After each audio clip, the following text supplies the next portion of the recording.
Of its commerce tips. तो guys आज है वीडियो नंबर 54 और हम लोग कर रहे हैं चैप्टर नंबर 7 जो कि है आपका डायरेक्टिंग। तो चलिए कंटिन्यू करते हैं इस चैप्टर को और आज खत्म करते हैं इस चैप्टर को। फाइनली हम लोग पहुंच चुके हैं लास्ट टॉपिक पे।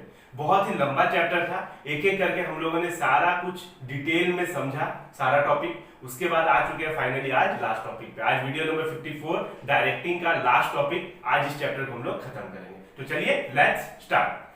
आज का जो हमारा लास्ट टॉपिक है डायरेक्टिंग चैप्टर का, वो है इंप्रूविंग कम्युनिकेशन इफेक्टिवनेस। कम्युनिकेशन कैसे इंप्रूव होगा, कैसे इफेक्टिव कम्युनिकेशन होगा, तो उसके लिए कुछ पॉइंट्स हैं। चलिए एक एक करके डिटेल में समझते हैं। Number 1, clarify the idea before communication. अब देखो सबसे पहला पॉइंट क्या है, clarify the idea before communication. Communication करने के पहले आइडिया जो एक सेंडर कम्युनिकेट करना चाहता है उसके माइंड में पहले पूरा 100% क्लियर होना पड़ेगा कि वो क्या कम्युनिकेट करना चाहता है। ओके, तो एक सेंडर है मान लो, अगर उसी के माइंड में क्लियर नहीं है कि वो क्या बताने वाला है तो फिर क्या कैसे पास करेगा इंफॉर्मेशन, अच्छे से कर ही नहीं पाएगा कम्युनिकेट। ये सुनो, अगर मैं ही हूं, मैं आपको पढ़ा रहा हूं तो मेरे माइंड में क्लियर होना पड़ेगा कि मैं अभी क्या पढ़ाऊं, है कि नहीं। तो मेरे माइंड में अभी क्लियर है कि हाँ मैं पढ़ाने वाला हूं अभी इंप्रूविंग कम्युनिकेशन इफेक्टिवनेस, कैसे कम्युनिकेशन इफेक्टिव होगा, कैसे इंप्रूव होगा, है कि नहीं। तो मेरे माइंड में क्लियर है, तभी आपको अच्छे से समझ में आ जाएगा। अब इधर उधर की बातें करूंगा तो और अच्छे से समझ में नहीं आएगा, है कि नहीं। तो सबसे पहले सीधा बात है कि एक सेंडर के माइंड में क्लियर होना पड़ेगा कि वो क्या कम्युनिकेट करने वाला है, क्या देने वाला है अपने रिसीवर को। ओके, तो in the first place we must be clear about what we want to communicate. Okay, the message can be conveyed properly only if it is clearly formulated in the mind of communicator. पहले communicator जो sender है उसके mind में clear होना पड़ेगा एकदम कि वो क्या करने वाला है, क्या मैसेज देने वाला है, ओके, क्या कम्युनिकेट करने वाला है। तभी जाके प्रॉपर्ली आप मैसेज एक पास कर सकते हो अपने रिसीवर तक। Okay, the message should be encoded in direct and simple language so that the receiver is able to understand it without much difficulty. और जो मैसेज आप देने वाले उसको एनकोड करना पड़ेगा, है कि एक सिंपल लैंग्वेज में, है कि नहीं। फॉर एग्जांपल मैं क्या यूज कर रहा हूं, हिंदी। ओके, तो हिंदी यूज कर रहा हूं क्योंकि सबको समझ में आ जाए। ओके, कि देखो तभी जाके अगर मान लो अगर कोई आया, मान लो, है कि जैसे मान लो हम लोगों ने पढ़ा था, मान लो कोई आया फॉरेन से, ओके, ट्रेनिंग देने, अपने ट्रेनिंग देने, एक ऑर्गेनाइजेशन में ट्रेनिंग देने आया और बहुत हाई फाई लैंग्वेज यूज कर रहा है, इंग्लिश ही बोले जा रहा है पूरा हाई लैंग्वेज में। ओके, मतलब बहुत ही हार्ड वर्ड का यूज कर रहा है, तो जो लेबर या वर्कर है उनको समझ में नहीं आएगा। तो सिंपल भाषा में, है कि नहीं, सिंपल भाषा में उनको समझाओ जाकि उनको समझ में आ जाए। ओके, तो ये है आपका point number 1, clarify the idea before communication. Communication करने के पहले जो आप कम्युनिकेट करना चाहते हो, जो देना चाहते हो अपने रिसीवर को, वो आपके माइंड में पहले क्लियर होना चाहिए, पहले सेंडर के माइंड में क्लियर होना चाहिए और बहुत ही सिंपल लैंग्वेज में आपको डिलीवर करने होंगे जो भी आप करना चाहते हो communication. Number 2, communication according to the need of receiver. अब ये समझो, अब कम्युनिकेशन कैसे होना पड़ेगा, रिसीवर के हिसाब से, मतलब रिसीवर को क्या चाहिए। अब एक सेंडर है, वो कुछ इंफॉर्मेशन पास कर रहा है, ये और ये इंटरेस्टेड ही नहीं है सुनने में, इसको वो चीज चाहिए ही नहीं, वो ज्ञान चाहिए ही नहीं, है कि नहीं। तो वो जो ये कम्युनिकेट करना चाहता है, जो ये समझाना चाहता है, ये पहले से ही जानता हो या इसको जरूरत ही नहीं है उसका। ओके, तो फिर ये नहीं सुनेगा इसका बात, है कि नहीं। तो सेंडर को देखना होगा कि ये रिसीवर का नीड क्या है। अब मुझे पता होना पड़ेगा कि आपका नीड क्या है। अगर मैं इधर उधर की बातें करूंगा तो आप क्या होगा, नहीं पढ़ोगे आप, है कि नहीं। तो आपको क्या देना है मुझे ये पता होगा कि हाँ मुझे अभी पढ़ाना है कम्युनिकेशन के बारे में, है कि नहीं। तो जाके आप मेरी बातें को सुनोगे, मेरे लेक्चर को सुनोगे, है कि नहीं। तो whenever we communicate we must keep in mind the need, ये देखो, the need of receiver of the message, or it should be our effort to see whatever message or information we send across must be value to receiver। अब हमें ये देखना होगा कि जो हम सेंड कर रहे हैं वो रिसीवर के लिए वैल्यू है कि नहीं, वैल्यू करता है कि नहीं, उसका काम का है कि नहीं। अगर उससे काम का नहीं है तो वो सुनेगा ही नहीं, है कि नहीं, वो इंटरेस्ट ही नहीं देगा, वो अटेंटिव होगा ही नहीं उसके लिए, है कि नहीं। तो अगर आपके काम का है तभी आप सुनोगे ना। तो सेकंड पॉइंट यही है कि communication according to the need of the receiver, ये बहुत जरूरी है कि रिसीवर का नीड क्या है वो पहले पता करो तब कम्युनिकेट करो। ओके, नहीं तो वो नहीं सुनेगा। Number 3, consult other before communicating. अब देखो, before communicating the message it is advisable to consult other. अब ये कैसे, मान लो आप एक मेंबर हो टीम के, ओके, तो आपके टीम में आपके टीम के मेंबर, आपके टीम में मान लो 20 लोग, तो 20 लोग हैं, तो आपको पहले अपने टीम मेंबर से कंसल्ट करना होगा कि हम जो अभी प्लानिंग कर रहे हैं, मान लो आप एक प्लानिंग कर रहे हो प्रोडक्शन का, ओके, तो हम लोग जो प्लानिंग कर रहे हैं हम लोग आपस में कंसल्ट कर लेते हैं, फिर आगे मैनेजमेंट को बताएंगे। तो कंसल्ट कर लेने से सही रहता है, क्योंकि ये भी आपके टीम मेंबर है, क्या पता ये भी कुछ आइडिया दे दे, है कि नहीं। तो consult other before communicating the message, it is advisable to consult other. Effective communication is the responsibility of all person in the organization, as all have to work towards a common goal, क्योंकि सब लोग common goal, सब लोग organisation के लिए काम कर रहे हैं। अगर आप कम्युनिकेट नहीं, ये लोगों को नहीं बताओगे, अकेला ही चले जाओगे मैनेजमेंट के पास और कुछ डिसीजन दे दोगे, कुछ प्लानिंग अपना बता दोगे, तो इन लोगों का क्या काम है कि नहीं। तो अपने टीम मेंबर से कंसल्ट करके आगे बढ़ो, ओके, क्या पता उनके पास और कुछ अलग आइडिया आ जाए, है कि नहीं। Number 4, use of proper language, tone and content of message. अब यूज ऑफ प्रॉपर लैंग्वेज, जैसे मैं यहाँ पे क्या कर रहा हूँ, हिंदी, है कि नहीं।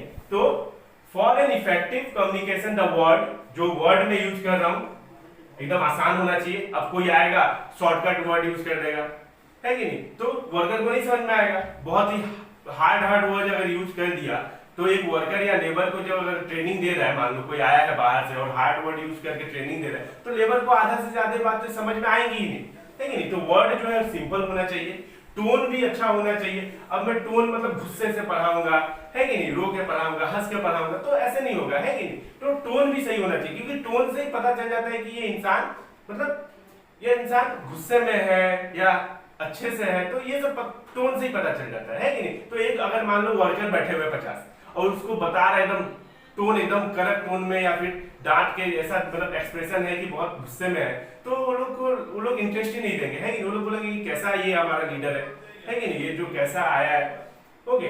तो and symbol use in the message, और जो भी सिंबल यूज हो वो सबको समझ में आए, मान लो शॉर्टकट वगैरह, है कि नहीं।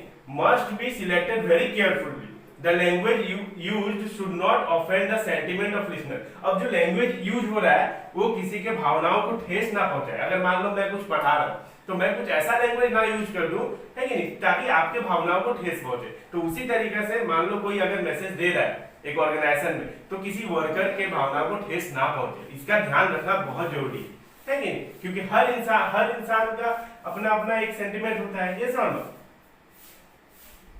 Number 5, proper feedback.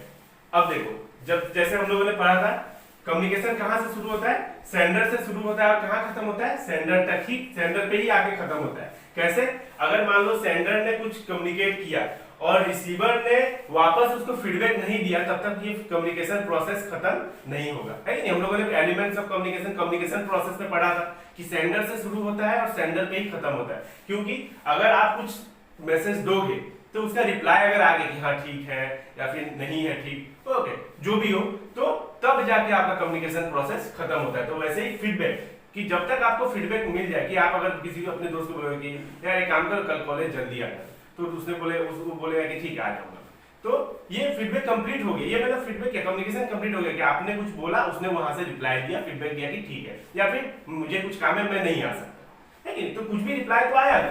तो feedback help to know the effect और success of communication given by sender. तो सक्सेसफुल कम्युनिकेशन कब होगा, जब फीडबैक आएगा। Communication is complete only when the message is understood by the receiver. इससे पता चल जाता है फीडबैक आने से कि हाँ जो रिसीवर है, जो मैंने बोला वो समझ गया, ताकि वो यस या नो जो भी जवाब दे उसने समझ के जवाब दिया, ओके।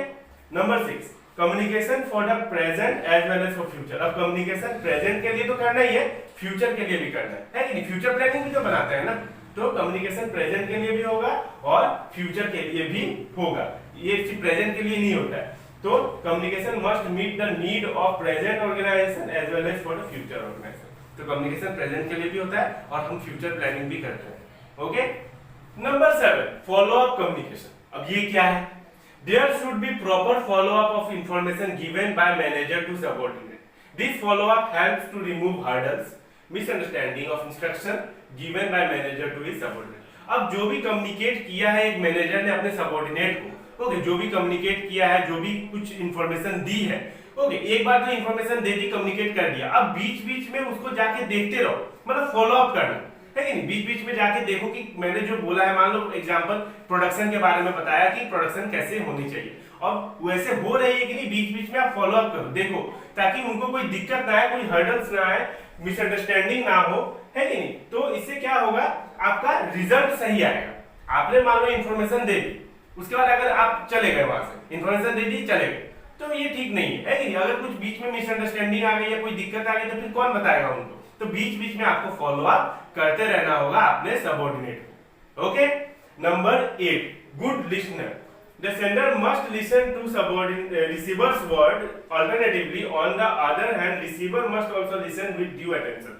Receiver और sender दो होता है कि नहीं। अब सेंडर तो मैसेज दे रहा है, पर मैसेज देते हुए भी रिसीवर से अगर कुछ बोल, मान लो मैसेज दिया, इंफॉर्मेशन दी, कम्युनिकेट किया और चला गया, ये ऐसा नहीं। मैसेज दिया, कम्युनिकेट कर रहा है, ओके, इंफॉर्मेशन दे रहा है, वो ये रिसीवर का सुने भी।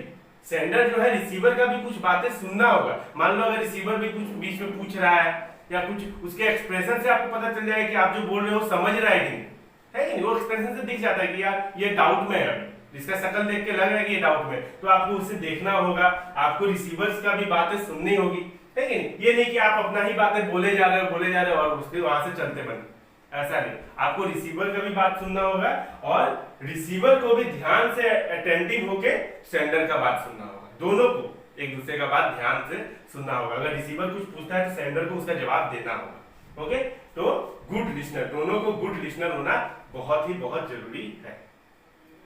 Number 9, open mind. एकदम ओपन माइंड। ओपन माइंड मतलब कुछ ये भी रिसीवर भी कुछ ना छुपाए, कुछ ऐसा नहीं, कोई कोई होता है ना कि मान लो कुछ पूछना भी होता है तो नहीं पूछता है कि नहीं। तो और सेंडर भी कुछ ना छुपाए अपने फायदे के लिए, है कि नहीं। होता है ना कि मान लो कुछ बातें हैं, बीच में एक दो बातें छुपा ली अपने फायदे के लिए, ऐसा हो सकता है, ऑर्गेनाइजेशन में होता है। ओके, तो the parties to communication must have open mind. They should not try to withhold information, मतलब ऐसा कुछ ना छुपा लो, ओके, जो आप सेंडर को बताना चाहिए था आपने उसको चीजें छुपा ली, है कि नहीं, फॉर देयर पर्सनल इंटरेस्ट, अपने पर्सनल इंटरेस्ट के लिए। ओके, मान लो ऐसा कुछ हो सकता है कि इनको बोनस मिलने वाला है या फिर कुछ कमीशन मिलने वाला है 5-10%, ओके, अपने सबऑर्डिनेट को आपने वो बात छुपा दी अपने पर्सनल इंटरेस्ट के लिए कि एक काम करता हूं मैं ही ले लूंगा इंटरेस्ट, ओके, कमीशन मैं ही ले लूंगा, तो ऐसा कुछ हो सकता है। ओके, तो सीधा बात है, ओपन माइंड का मतलब बातें नहीं छुपानी है, कुछ भी आधा अधूरा इंफॉर्मेशन नहीं देना है। ओके, तो there should not be try, they should not try to withhold information for their personal interest. They should not react before receiving and listening the full message. और ये और एक अलग से है कि उन लोगों को, जैसे अब रिसीवर है, ओके, इसका मतलब मैं बता रहा हूँ ये वाला, they should not react before receiving and listening the full message. अब ये सेंडर मैसेज दे रहा है कि नहीं, कम्युनिकेट कर रहा है, ये बीच में ही आधा अधूरा बात सुने ही रिएक्ट कर रहा है कि हाँ मैं समझ गया, या फिर ऐसा कुछ कि नहीं चाहिए, हो जाएगा, मैंने मुझे समझ में आ गया। तो ऐसा नहीं करना चाहिए रिसीवर को, पूरा सुनो फिर बोलो। ओके, आधा अधूरा बीच में टोकना नहीं है। ओके, तो ओपन माइंड भी रहना है और बीच में टोकना भी नहीं, इसमें दो बातें हैं। Okay, number 10, completeness of message.